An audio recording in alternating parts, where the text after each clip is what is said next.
Hey everyone, Gabriel here, and in this video I'm going to be doing a case study on a new store that I've been working on that I launched just last month, and in 25 days I've been able to scale it to over $100,000 in sales. And this was all with Facebook ads. And so I'm going to be giving you an in-depth overview of everything that I've done so far in order to achieve this. I'm going to be talking about the product, the store, the ads, really everything that you want to know. And another cool thing that I'm going to be showing you in this video is a week-by-week profit and loss statement.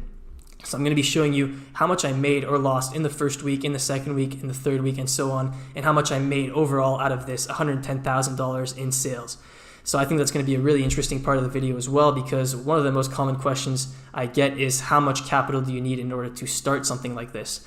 So that's what this video is going to be about. Now, before we jump right into it, I want to show you a little bit of proof. So this is the store here. As you can see, so far today, 8.9K in sales. These are the sales since starting. So as you can see, this store was started on June 10th. This was the first day, and it was a really slow start, mainly because this is just a side project of mine. I have another private label brand that I'm working on mainly. I've talked about this brand a few times in my past videos, and this is just a side project that I launched. And the reason that I actually launched this store is that I wanted to launch a new store from scratch with the method that I teach in my course, Ecom Blueprint, and show that it still works, in 2019 and beyond. And so that's what I did. I actually started a brand new store from scratch, and with the method that I teach in my course and on my YouTube channel. It's the same method that I teach on my YouTube channel and on my course. My course is just more advanced. And so clearly the method still works, right? In less than 30 days, I was able to scale up to over $100,000 in sales. And yes, this is profitable. I'll be getting into that in the video. So that's what this video is about, and let's just not waste any more time and get right into it. Alright, so first off, I want to talk a little bit about the product in the store just to give you a better idea of what I'm selling and why I think that it's selling so well. So this is a one product store, and I actually found the product for it through a Facebook ad. So I got targeted by an ad on Facebook, and the product immediately caught my attention as being a good option for a one product store. And the reason that it caught my attention as being a good option is that it meets all of the criteria that I talk about for what a winning product looks like. So this product solves a problem, and this is very important. Problem-solving products are the best to sell, in my opinion, and this solves a very common problem. So this is even better, right? If a problem is very common, that means that there's more people to target, and so you can scale more and you can keep selling it for longer. A good example of this would be the posture corrector. I've talked about this product a few times before. This is a product that solves a very common problem, right? It doesn't matter if you're 20, if you're 30, 60, if you're a man or a woman, you could still be affected by poor posture and slouching. And so it's a very common problem, and products that solve a very common problem are the best, in my opinion. That is one of the main things that I look for when I'm searching for a product. And this product from this case study is like that. It solves a very common problem. Now, another good thing about this is that it's not commonly found in stores. This is another factor that's important. You don't want your product to be easily found in brick and mortar stores, right? You don't want someone to see your ad and then think, oh, I should go out and drive to the local Walmart to go buy this, right? You want them to see your ad and think, I've never seen this before, so I'm going to have to order it online because I can't get it anywhere else. That's the kind of reaction you want from someone when they see your ad. And so to get that reaction, you want products that are not commonly found in stores. This product is trending up. If you go on Google Trends and search for the product category, it's trending up. There's a very strong trend for this type of product in the past 5 years. So this is a great sign for if I want to keep selling this long term. The product has wow factor. Wow factor, once again, it's a very important criteria for a winning product. If a product has wow factor, it'll be much easier to advertise on social media. And realizing that the product meets all of the criteria, I decided to do a bit of competitive research to see if I can find any other stores who are actively selling this product, because to me that is the biggest form of validation. If I can find a few other stores who are actively selling that product, and by actively selling I mean they're consistently running ads for that product, making new ads, and you can see that they just recently posted new ads and they have a lot of views already. If you can find such competitors, that means that the product is selling well, and so you can do the same thing, and you can probably do it even better if you just make better ads, you make a better store, etc. And so that's what I like to do when I find a product that I want to sell. I look for competitors who are already selling it, and that to me is the ultimate validation, if I can find recent competitors who are actively selling that product. And so for this product particularly, I found two to three competitors actively selling it, and to me that was just the confirmation. Now, a few other things to note. This product had approximately 3,000 orders on AliExpress when I started. So this is just to give you an idea, right? I often say you want to look for products that have at least 1,000 orders on AliExpress. So this one had at least 1,000, but it didn't have a crazy number like 30,000 or something, to the point that you would think it's very saturated. And the last thing that I put here is that I'm doing 3x pricing. So I'm pricing my product at approximately 3 times what it costs for me to get it and ship it to the customer. And for the time being, I'm doing no upsells. And so this, I'm missing out a lot of profit here by not doing any upsells. And so this store would actually be a lot more profitable if I was upselling something. But like I said, this is just a side project, which is why I haven't set this up yet. So that's it for the overview on the product and store. I hope that gives you a better idea. And now let's move on to the ads. So to put together the first ad to test this product, what I did is I took video clips from the supplier on Alibaba. So I found the supplier on Alibaba and they had a few video clips with this product. And I also took some clips from YouTube and I used all of that to put together a first video ad. And so I added here, avoid using clips featuring someone's face from YouTube. You can get in trouble with that. And just avoid, just be mindful of which clips you're taking on YouTube, because you can definitely get in copyright issues just taking clips that aren't yours and using them for commercial purposes. So be careful with that. But usually if you avoid using people's faces and you switch to your own content as soon as possible, you're not going to get into any issues. So that's what I did. I took video clips from the supplier and YouTube to put together a first ad. I made a fast-paced ad, so 3 to 4 second clips with captions on screen. So, typical Facebook ad. It brings up a problem in the first few seconds. So my scroll stopper is I bring up the problem. So in the first few seconds, I put the problem in their face, and then I offer the solution with my product in the remainder of the video. And that's the structure that works really well for this product and for a lot of the products that I've run in the past. This ad is 25 to 30 seconds long, and I found that the shorter the better for ads. And this is just a general rule. I mean, it really depends on your product, on your brand, and in specific cases. But in my experience, it's better to aim for shorter ads, right? So try to condense your message and remove anything that's not necessary, and just keep it short and snappy and to the point. And that's what performs best in my experience. And to put the ad together, I used the iPhone app InShot. A lot of people ask, for free video editing tool, and this is surprisingly the best one I found. I'm laughing because it's an iPhone app, right? You wouldn't expect a good video editor to be on iPhone, but InShot is actually a really, really solid app for editing things together. I also use Animoto, but Animoto isn't free. InShot is free, and it's got a lot of features. All right, so what I want to do now is give you an overview of my Facebook ads launch strategy, and it's a bit complicated, so I broke it down into 3 phases to hopefully make it easier to understand. And this is the exact strategy that I used to launch this store. So the first phase is the initial data collection. This is when you're just launching a new store, you don't have any data, and so you don't really know who the best people to target are, and you can't build lookalike audiences or anything like that. And so your goal in this phase is just to get the ball rolling, just to get the spend going so that you start collecting data and start to get things moving. And so what I like to do for this phase is I like to do first a PPE campaign. So this is how I start off all my products. I'll do a PPE campaign. In this case, for this store, I did 18 plus, all genders, T4 countries. So T4 countries, when I write that means US, UK, Canada, and Australia. And so I did this PPE campaign at the start to get video viewer data. Once I had enough video viewer data, and this the video viewer data, what you want is 95% video viewers. And so once I had about 2,095% video viewers, and you can see this in Ads Manager if you pull up the column for 95% video viewers, once I had this amount of video viewers, I launched lookalike audiences based on 95% video viewers. And so I launched 0 to 5%, so I did 1%, 1 to 2%, 2 to 3%, and so on. So that's 5 ad sets there. And then I also launched 10 broad single interests. So just random interests. I just thought of different interests that I could think of based on the product, different angles, right? So not just like 10 of really similar interests. You want to try different approaches and see what works. And so that's what I did here.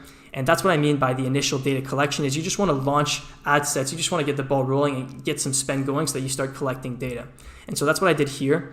And I put C here. If you don't have any audiences, if after testing all these audiences, the 95% video viewers lookalikes and 10 broad interests minimum, if after all of that you don't have any audiences with a conversion rate above 2 to 3%, then you should work on improving your offer. And this is really important because this whole Facebook ads strategy is based on data and collecting data.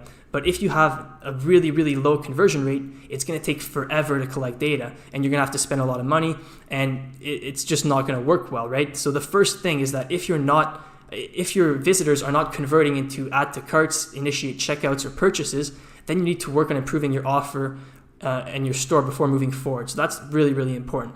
So that's the first phase, the initial data collection. Now the second phase is data-driven targeting. This is when you've actually collected some data. So now you actually have something to work with.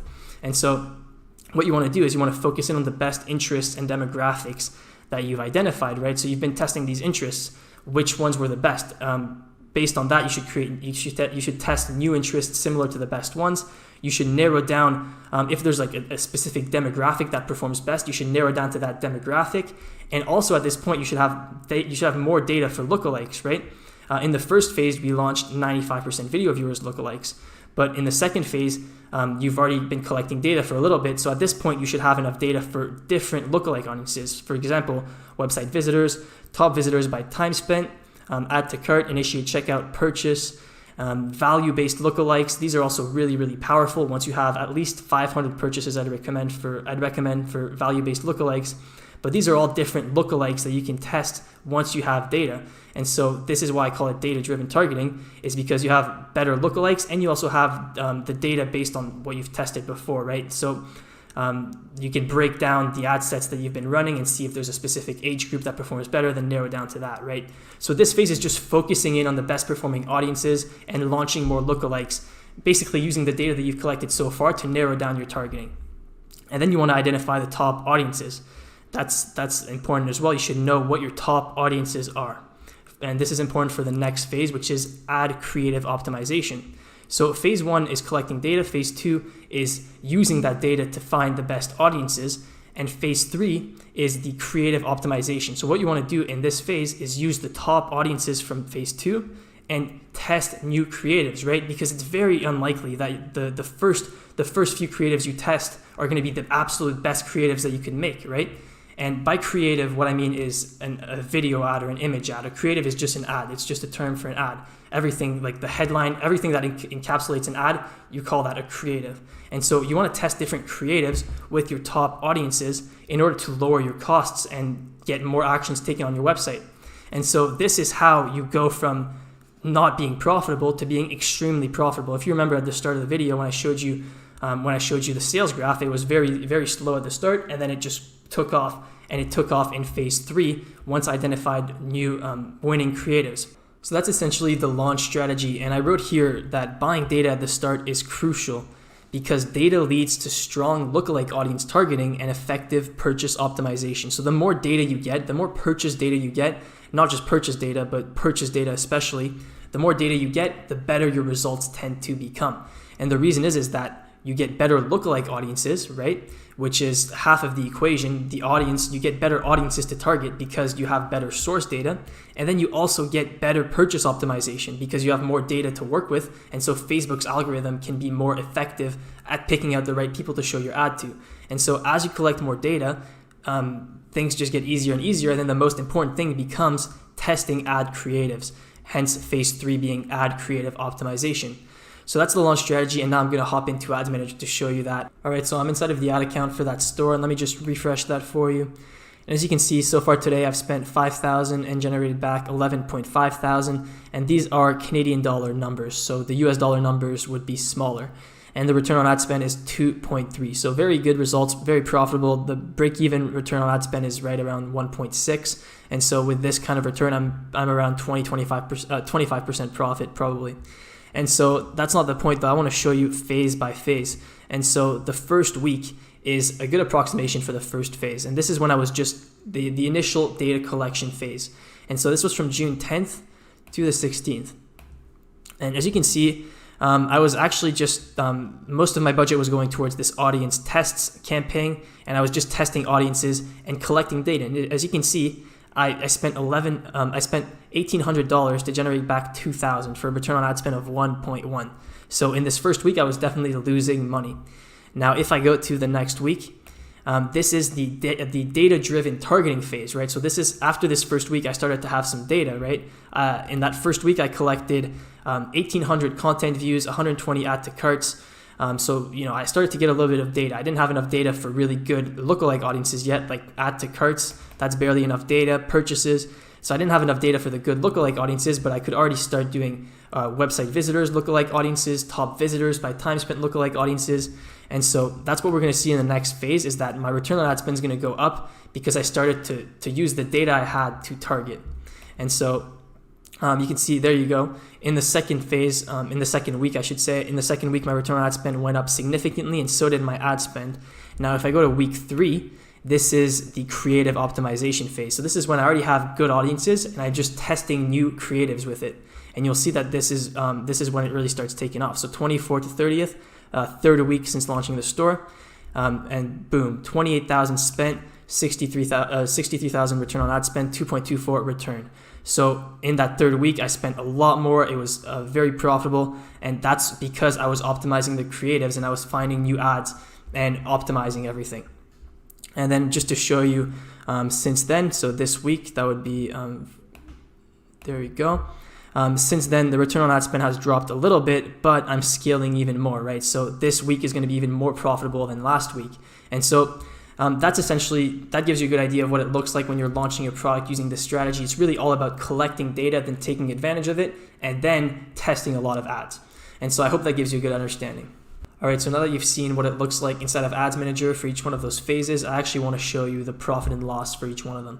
And so I've converted all of the ad spend figures from Canadian dollars to United States dollars, and I've put together these numbers. So the first week I did $1,526 in sales.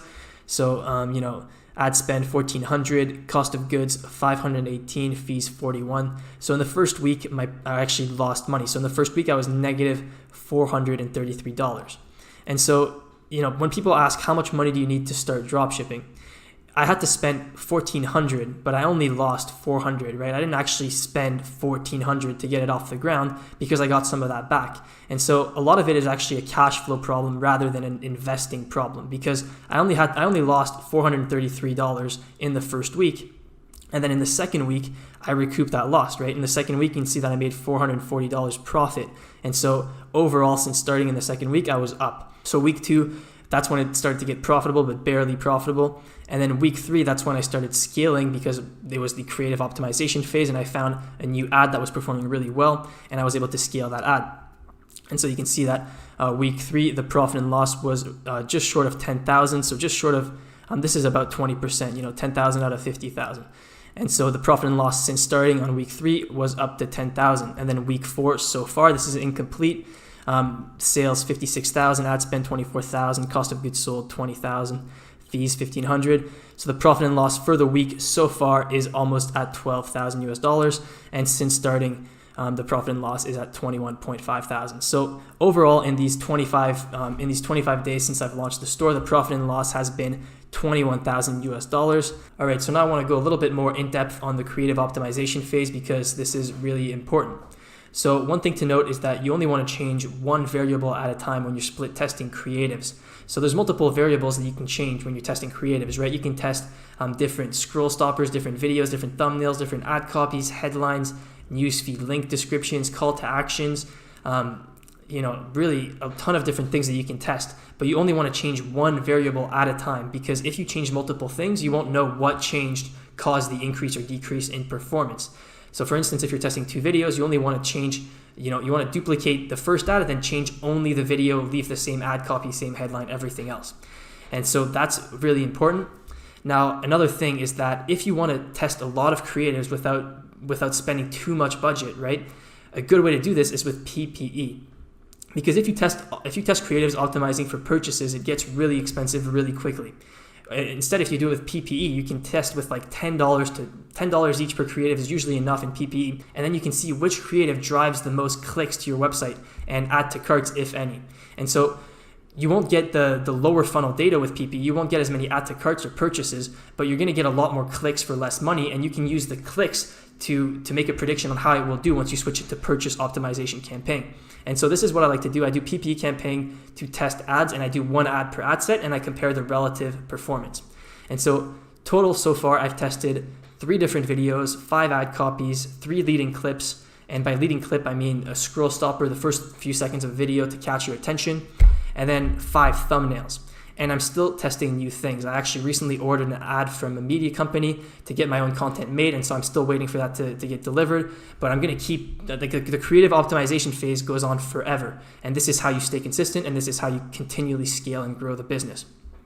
And I mentioned this earlier, but the best creative in a PP creative test is the one that drives the most actions on your website. So the most important metrics to look at are the CTR link click, because this is how many people actually click through on your website, and then the cost per view content and cost per add to cart, if any.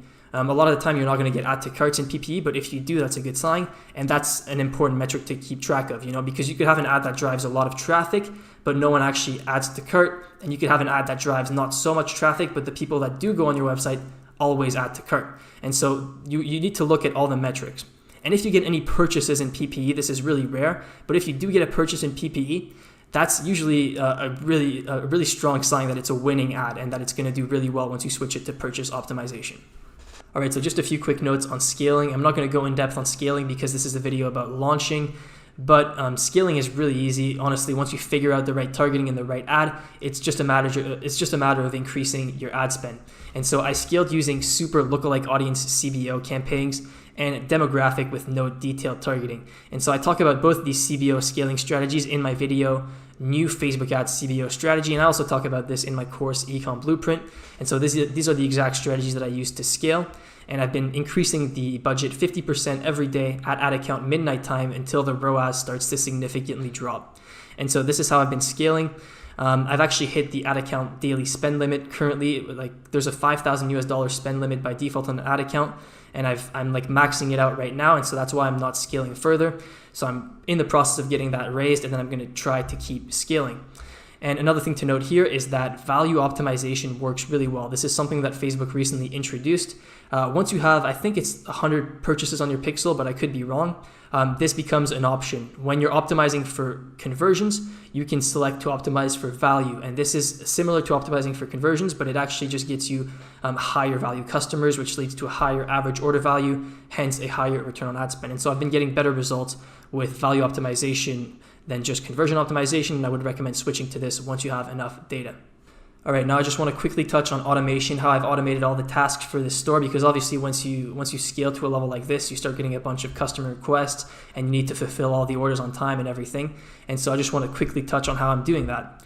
So when I was first launching and testing the product and only getting a few orders, I was doing fulfillment with de-essers. So I haven't talked about de-essers on my channel yet, but this is a newish app. They released it a few months ago from AliExpress, and it's the most convenient AliExpress fulfillment solution. It allows you to bulk order and bulk pay for all your orders, and it's really convenient to use. And so this is what I used at the start while I was testing the product. And as soon as I had enough orders per day to switch to an agent, that is what I did. So after I had 20 to 30 orders per day, I switched to my agent. Usually the minimum for an agent is 50 orders per day. And so yeah, as soon as I had enough orders, I switched to an agent because that gets me faster shipping and better prices.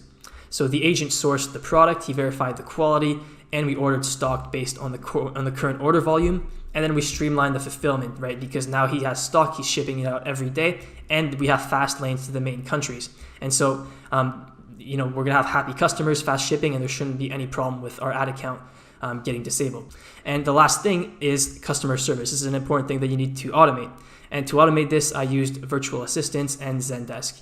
I've already talked about this in a video, so if you haven't yet, watch my video automating your store, and I talk about this more in depth, and it's very valuable if you don't know how to set up customer service for your store, because you definitely don't want to be stuck doing this yourself. All right, so that is it for this case study. I hope you enjoyed it. Now, before I end the video, I have an important announcement to make about my course. So if you're interested in my paid course or you're already a member, then make sure to pay attention to this because it applies to you. So the Ecom Blueprint course will be closing enrollment on July 20th. So in about 2 weeks, I'll be shutting down enrollment. You won't be able to purchase the course or access to the private group anymore for about 1 month. And the reason that I'm doing this is to add some new content. And so I'm going to be adding a full case study based on this store that I've been talking about in this video. So picture this video, but a lot more in depth. I'm going to be revealing the store, the product, the ads, and I'm also going to be adding new Facebook ad strategies that I've been using based on over 500,000 of my own personal ad spend for my stores in 2019. And so that's why I'm closing the course. So on July 20th, I'm closing it. So in the next 2 weeks, you can get in for the current price. Then it's going to be closed for 1 month. And then in August, I'm going to be relaunching and the price is going to be going up. And so if you want to get into the current price, now is the time to do so. If you don't want to pay more later on, if you get in now, you're going to get the free updates. You're going to get all the updated content for free, and you're going to have paid less than if you waited until later. And so definitely take action if you're interested in the course. And until July 20th, I actually have a special offer for you guys. Like, this is already a really good deal, $297, but until July 20th, you can get in for only $247 with the code SAVE50. So this is your absolute last chance to get in for only $247 to the course and private group. And this is until July 20th, and then I'm going to be closing enrollment and adding this new content. So definitely don't miss this if you're interested. And like I mentioned, existing members will get the new content free. If you're still on the edge about the course, I just want to show you this. This is actually kind of just a coincidence because while I was recording the video, someone posted this testimonial in the course private group. There's a ton of testimonials like this all the time, but this one is really, really impressive. So he's saying, hey guys, first off, I want to say thank you so much to Gabriel St. Germain. Your course changed my life forever. Thank you is enough, but really thank you. Not trying to brag, but my store is about to hit $500,000 in sales. So that is absolutely crazy. In 3 months, he's hit $500,000 in sales, and he's showing us here, he's showing us like proof inside of Ads Manager, the return on ad spend. It's all legit, 481,000 in sales. So this is really, really impressive. And this is just following the course method, right? And there's a lot more testimonials like this. If you want to see more testimonials, you can follow me on Instagram at Gabriel St. Ger. And I actually post screenshots from inside the private group here pretty regularly. So you can see a bunch of testimonials. I have a saved story here, testimonials, and there's a ton of them. These are all real testimonials from inside the private group. So it's really crazy, the results that people have been able to get with the course. I could keep showing. I'm not going to show you all of them because it's going to take way too long. You can see how many there are, and you can go see for yourself on Instagram if you're interested. So yeah, if you're interested, make sure to join before July 20th when enrollment closes, and that way you're going to get the updates free and get the best value possible. So this is what the website looks like, and all the info is going to be in the description. You can find the link and the coupon code there, and it's www.ecomblueprint.net. All right, everyone, so that is it for the video. I hope you enjoyed it and got a lot of value out of it, and if you did, please make sure to leave a like and subscribe. That always supports the channel, and also leave a comment below telling me what you want to see next. And on that note, thanks for watching, and I'll see you next time.